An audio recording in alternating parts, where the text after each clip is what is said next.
Hi everyone, welcome back to my channel. Dima Amadi here. It's been a very long time, but welcome anyways. And I just want to use this opportunity to thank all of you who have been subscribing to my channel like recently. Shout out to you guys rock. I'm very impressed. I'm very grateful. Thank you for joining me and building this bond with me.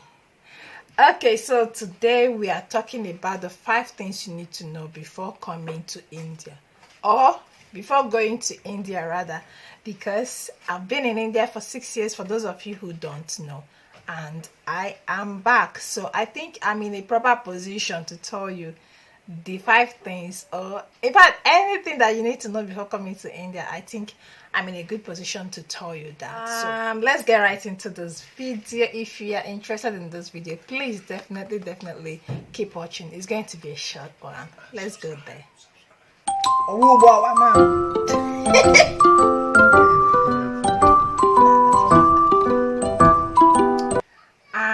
here we are. The first thing that you need to know before coming to India, and I'm sorry to start with this very thing, but it's just the truth. I'm not about to come here and deceive you or try and be biased or anything, because I always wish that people told me these things before I came to India. Truly, I always wished, and at some point I started blaming people that came here before me, because I was like, why is it that people did not say all those things? Oh guys, I'm really sorry. I've been looking the wrong direction. This is just really hard to get used to. I'm going to just look right into the camera now. Guys, I had to pause my video for a while. See, life of a content creator. I was just about doing this video, like about getting right into it, before I heard a neighbor or whatever he's doing outside there singing in his language. Guys, this is not easy. Well, let's go there. So number 1 is discrimination. Yeah, racism. Indians, look, this is the truth. If you are an Indian and you are on my channel, I'm being truly honest here. I'm not going to be biased, so please bear with me. I noticed that there is a lot of racism in India, but somehow it is on the low key. It is on the low key. Let me tell you one the biggest racist experience that I had in India, myself and my folks. The biggest discrimination stuff we had in India is people refusing to give you houses. Like people legit refuse to give you houses. They are like, see, we are not giving you this house because you are African. Guys, please, I'm really sorry. Ignore the background noise. I don't know if it's going to be much, but I'll try to make sure when I'm editing that it's not that much. But if you can hear it, please bear with me and ignore. So people legit refuse to give you houses. They tell you, you're an African, I'm sorry, I cannot give you my house. And sometimes if they even give you the house, they start to, give you some kind of rules and regulations that does not even make sense. I cannot even begin to count the number of houses we were thrown out of just for being Africans, just for being blacks. And this is specifically to blacks, I think. I don't know if they do it to people from the western part of the world, but for we Africans, we really experienced this, and it was very hurting a lot of times. It was not only hurting, it actually made us to suffer much more than we should have. I mean, you find a house, you pay for it, you get into it, and then the next morning the landlord comes and say, oh, you should go.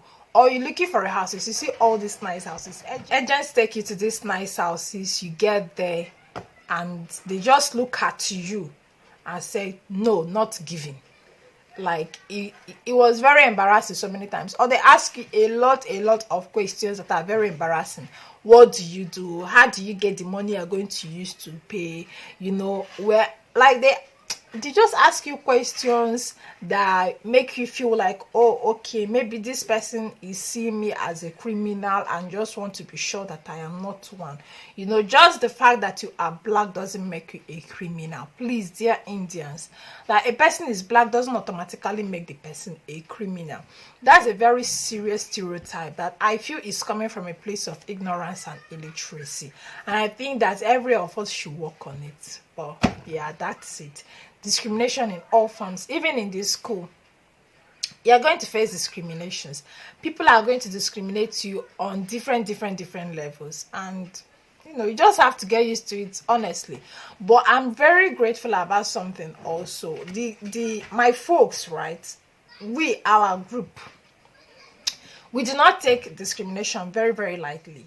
Most times when it happened, they pointed it out. Most times when it happened, sometimes we overlooked it and it was hurting. But the times we pointed it out, I was very glad. Whether me or anybody, any of my friends, classmates, or anybody I was living with, or just my fellow blacks, they always pointed it out. No matter where it was, in the mall, on the road, with taxi drivers, with you know, auto drivers. So by the way, auto is called auto in India. In Nigeria we call it keke. So we always pointed it out. We are like, no, you cannot treat me like that. Just hold on, what do you mean? You know. So I'm glad that sometimes we pointed it out. We didn't really like receive and assimilate the racism, because the truth is that, right, when you assimilate racism, sometimes it drains your self-esteem and your mental health. So I had to legit stop that line of thought because of that phone that was ringing, and I'm sorry. Yeah, so that is what it is. In fact, sometimes you want to enter keke, you just stop keke to enter, they'll just see you and just continue moving like ahead, because what, you are African, or you are black, or you look different. But you know, sometimes I'm really overwhelmed. I start thinking, okay, when it comes to the color, the skin color, actual skin color, black, right? There are times I sit in the class, right? I are looking for me, you cannot find me. And it's just because you are not even able to detect, except with my hair, you're not able to detect, okay, she's different from these people. And then when it comes to the real color, I mean the complexion, chocolate or black, there are a lot of Indians who are even like more dark looking than we Nigerians or we Africans. So you begin to wonder, these people also even discriminate you, and you're like wondering, it's very ridiculous, but that's just it. The very second thing you're going to experience when you come to India is the working life of a student. Your working life as a foreign student, and this is very shocking. This was very shocking to us when we came. So we realized you cannot work as a student, and you know that this is very paramount to your growth. This is very paramount to your stay in any foreign country. They begin to over monitor your life, in the sense you cannot even it's almost like you cannot even enjoy your stay in India as a student, because they begin to monitor where you're going to, what you're doing at a particular moment, you know, just information that are not really valuable. They just begin to monitor you and make your life very uncomfortable. Yes, the working part is really it's really serious. In fact, I almost like left and went back to my country, because then at some point when you travel, you need to start supporting your parents too. I mean, you are of age, you're a major now. It's not like you're a minor, you're a major, and you are fit to work. So why can you not do one or two things, like even your college providing you with one little job or another to support yourself? You get, I mean, it's only the sensible thing to do, and it also helps to curb crimes. For me, it's a wise way to curb crimes, because what you do, you are forcing people to try to do other illegal things to make money, which is what you are trying to curb. And they begin to term them criminals and look into their matter, but you are not giving them any option. I cannot come all the way from my country to your country, paying money, paying school fees, and helping your economy to develop. And I cannot even have one source, one means to help my own self. I know the government or whatever, they have their own reasons and all that, but these are my own speculations. These are my own opinion. And I think that there is no foreign student, there is no Africa, I don't know if it's the same. Yeah, I think it's the same for every foreign student that wouldn't complain or that wouldn't agree with me that yes, we needed at least 20 hours.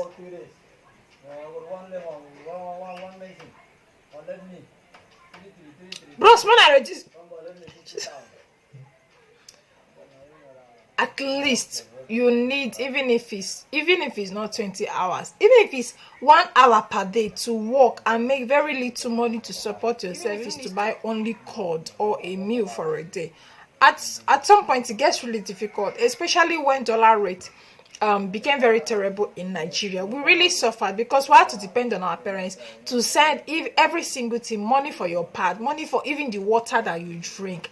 And you can imagine how hard that must have been for we young kids. At some point our parents started to lag behind, and you wouldn't blame them because when the dollar rate became very, very high, then it told on them very terribly. So sometimes you have to wait for so long, hungry, and then you have to start asking your classmates for money. Your classmates who will then say, oh, let me ask my parents. Your very matured, aged classmates who are majors asking their parents if they should lend you some little money, 500 rupees, 1,000 rupees. And it was very ridiculous because then we saw that, the stage of accountability that these people are giving, I don't even know how to explain, is very different for us Africans, because for us at a very young age you start to get the sense of accountability of fending or taking care of yourself and even having family in mind. Over there in India it is actually otherwise. So don't expect to come to India and get a job as a student to support yourself. Like it doesn't happen here. We don't do that over here. They don't do that over there. So it's a very, very, very huge turn off. Like if someone had told me that, I wouldn't consider coming to India. That is the very truth. If someone had told me that, because what you go through is actually terrible, not having to support yourself in any financial means possible. Yeah. Number 3 are the questions and assumptions that you get as an African. Questions and assumptions you get as an African. Hey! So the first day you walk into the class, my dear, expect people to come and touch your hair and say, oh, did you do it with machine? How did you do it? Can I touch it? How many hours did you do it? Oh, why are your eyebrows like this? Oh, why is your hair like this? Your hair is not straight like ours.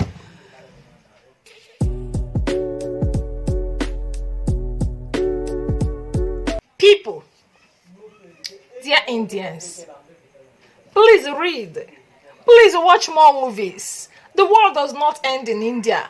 These Americans also have this problem. They think the world ends in America. No. There are also other beautiful creatures in different parts of the world who have different features, but we are still all human beings. Okay, please. That was very, very difficult to get used to. That was 100% difficult to get used to. In fact, it's almost like every day. So sometimes you even get afraid of doing new hairstyles because of the questions you're going to get in school, the stares, oh my god. Sometimes you cannot wear your regular African clothes because you're going to get a lot of stares. When you think of the stares, the question, but me, I didn't mind. I used to do very, very crazy things. If I find some pictures, I'll insert it for you. Like, I was a crazy madam that will come and make crazy African hairstyles and come to school with it. So that you know that God created us in different forms. In different forms, different sizes. We came in different shapes, different looks, and we are all beautiful human beings, okay? I remember one time that someone invited me to talk to a set of young students on African culture and blah blah blah. And so when it was time to ask questions, I cannot even begin to tell you the number of ridiculous questions that these pupils, the small kids, were asking. And someone asked me, oh, in Africa are there bulbs, ma'am? Like bulbs, light bulbs, people, come on now. I was very disappointed, honestly. I felt somehow hurt. I know that doesn't mean anything, but I'm like, really, we don't live in the bush. There are skyscrapers. Okay, no, there are no skyscrapers, but yeah. Okay, there are skyscrapers in so many parts of Africa. Nigeria particularly is a very beautiful nation, very beautiful. I mean, There are so many beautiful places in Nigeria that are better than places in India. Get that straight. What do we used to see now? I mean, it's you should know that everybody in every part of the world know what a bulb is. You cannot tell me that bulbs only exist in India and America. Really? That's that's a height of ignorance. That's a height of ignorance. I was very embarrassed by that question, but you have to teach kids and you have to do what you gotta do. So yeah. So you are going to get a lot of questions. It's like almost every day of your life in India. As long as you're stepping outside, you are bound to get questions. So sometimes you become a little harsh or rude to people, not because you want to be, but just because you are tired of answering these questions over and over.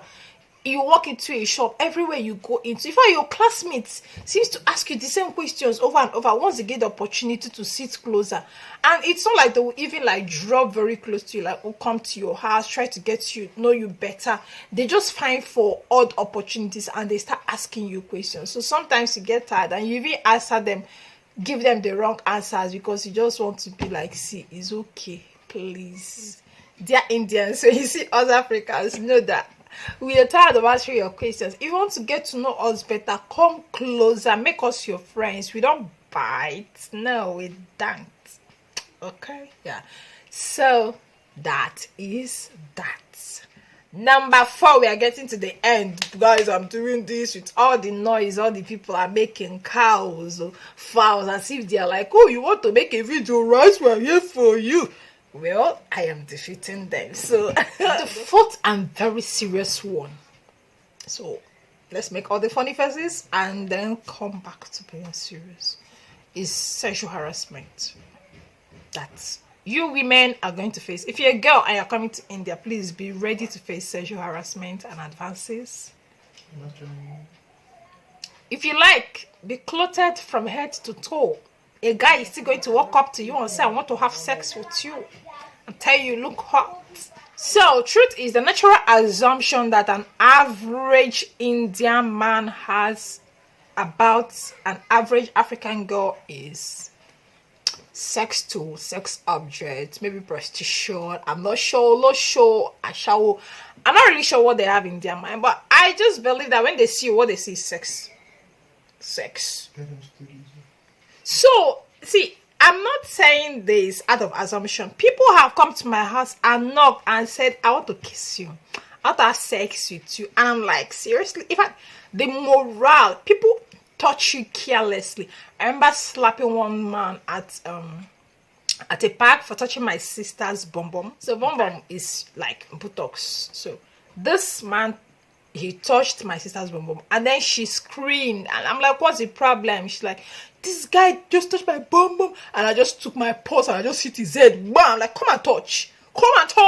She wants to sit on the road. Come, because I don't really take that. Oh God, it's bad. It's literally deep and bad. Even your school principal sees you as a sexual object.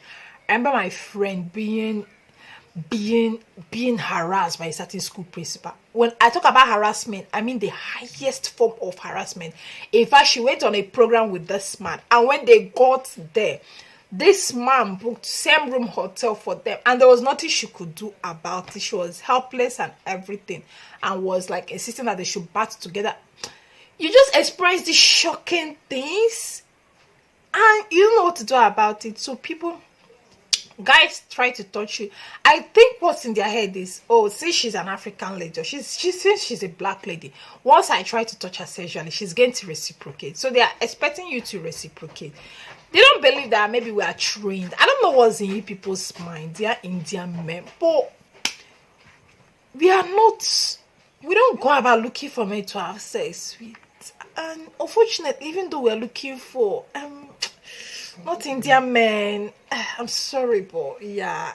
Okay, slash that because a lot of you on my channel. There is it in Nigeria. There is no light, so I'm using natural lighting. So sometimes you have to find yourself. Okay, so sorry I said that. It's not from a bad place. That no, not with Indian men. It's just that we the kind of experiences that we had in India would make it very difficult for any Nigerian girl, for any African girl, to just settle with an average Indian guy. There are great Indian guys, happy souls, beautiful souls. I've met actually only one Indian guy, one, who would want to kiss me and ask, "Oh, can I kiss you?" And I was so impressed. It was as if I should even allow him to kiss me. Because I felt like, oh wow, really? And it was at night. And he didn't try to harass me or anything. And these are supposed to be normal things. They are not things I was supposed to be clapping for you about, you know, because they should be normal. You people should know how to, you know, be decent, be I shouldn't know. So, but this particular guy, he was, my God, I was impressed. So when I said that, I didn't mean like, it was just a general saying because of the experiences, but it doesn't mean that there are exceptions. But the truth is, the exceptions are very, very few, very, very few, very few. So, but my classmates, no, I didn't experience any sexual advances or harassment from my classmates. It was mostly these men outside in the streets, or auto men, keke men. They just stop you. They just start asking you, oh, you know. Some people even tell you, I want to feel how an African, you know, a person feels like when you're having sex with them. And like, it's not okay science. It's the same thing. The experience is the same. Okay, so you can as well go and have sex with animals. It's the same. I think enough of that. Please, you guys should try to do better. So if you're an African girl, if you're a foreign girl trying to come to India, you have to be prepared to face the sexual harassment. I need to be strong, because I think that some of the reasons why we do not really experience rape in India as African girls is because of the strength that we have. Sometimes they look at you, this Indian men, they look at you and just assume that you can beat them up because of your structure. You know, we don't look like people who are about to fall down. Like, physically looking, we look stronger than Indian women. And we look stronger than even most of their men. I mean, physically look. I think it was a plus for us. So when you look at us, you just feel like we can actually beat you up. So I think that's why most of them were very, you know, respectful and regarding of us. Because, yes, you can actually beat you up. And that is the truth. I remember one guy, his name was Praveen, who came and knocked at my door and said he wanted to have sex with me. And I said no, and he said, "Oh, I wanted to kiss you." That day I was the only one at home. But I did not feel any single fear, because I knew that guys, okay. I knew that I could throw him down from upstairs. Like, after the negotiations, he left knowing that, I think he made peace with the fact that he could not force me. So he was just begging and begging and begging.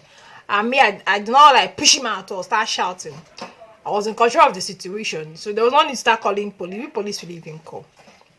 So he negotiated. Okay, kiss. I said, no. Okay, hug. I said, Praveen, not today. Get out. And never ever come back. The last but not the least is this. So generally, okay, generally, let me not be biased. India is a lot better than Nigeria, my country, when it comes to lights, the way the government is patterned. See, they tie your house, right? Anyway, it's common outside. Your house, like, the government takes care of the road until your doorstep. Okay, basic facilities. Okay, India is better. But let's talk about cleanliness. When it comes to cleanliness, oh boy, no. Indians cannot beat cleanliness of Africans or blacks or we Nigerians. No. And I'm not just talking about environment. I'm talking about even personal cleanliness. There is a place called Chennai in India. Chennai Airport. Most of you probably land in Chennai Airport when you're coming to India for the first time. Or some of you probably landed Chennai Airport. One of my friends, or let me call her my sister in the Lord, when they were coming to India, because they actually came before us, when they were coming and they landed in Chennai Airport, she asked the person who was bringing them, "Oh, are we on transit? Like, are we moving to the next flight?" Because she did not believe that they had reached their destination. But unfortunately, they had reached India. So yeah, Chennai airport is really, I think, is even the most dirty airport in India. So you're going to see a lot of places are going to be like, especially those of you in Nigeria that are um those of you in Nigeria that are obsessed with Z world and you think that India is made of gold and everything. India is a very beautiful country. Like I said, generally it is better than my own country. I'm not going to be biased about it. But when it comes to cleanliness, you are going to see some things that you're going to be really shocked about. So when it comes to cleanliness, you are going to have to carry your own personal cleanliness and come over here. Like, enough of it. You are going to see your dirty classmates. Your classmates will be coming to school like they are coming to the market. You are going to be very shocked and surprised, but it's just normal. Some of them wear slippers, some of them won't talk in, some of them wear very dirty clothes, and you're like, really, like, you will not even have any motivation to dress better if you're looking at your Indian classmates. Anyway, maybe it depends on the school. No, I don't think it depends on the school. Like, it's a general something. So you only find a few persons who are particular about dressing neat or dressing fine. If you are coming here expecting to be motivated to start dressing better, my dear, it is not in India. Like, they're not going to influence you in that area. I think you are going to have to be the one to influence them. If you're coming to India and you're not already a person of your own who understand neatness and all of that, you might not be influenced by those good stuff, if I may say so. Yeah, that's it. You're going to have to learn them on your own. You're going to have to, because anyhow you dress, we are not going to look at you anyhow. And the fact, if you dress shabby and you're going on the road or you go to school, you're not going to feel too bad, because you're going to see other people dressing even more shabbier than you, if there's anything like that. And it's very appalling, boy. It is what it is. Yeah, I think we have finally come to the end of this video by magic and by the special grace of the Lord. If you enjoyed watching this video, give it a thumbs up and subscribe to my channel. I'll really appreciate if you can subscribe and follow me. Tell me the contents that you want to see. If you are an African student living in India, leave a comment down below. Let me give you a shout out. If you're an African student who've been to India, especially a Nigerian, leave a comment down below. I'm going to give you a shout out. I had fun making this video despite the intermediate break. I was even angry at some points, but you know, as a content creator, when you pause and get back on, you have to keep up the energy. That's how it works. So shout out to all content creators out there. Shout out to my new subscribers, and shout out to my subscribers to be, and I'm talking to you, you know yourself. So shout out to you. Yeah, let us just call it a day. See you next time. It's nice to be back. Boom boom boom. Bye.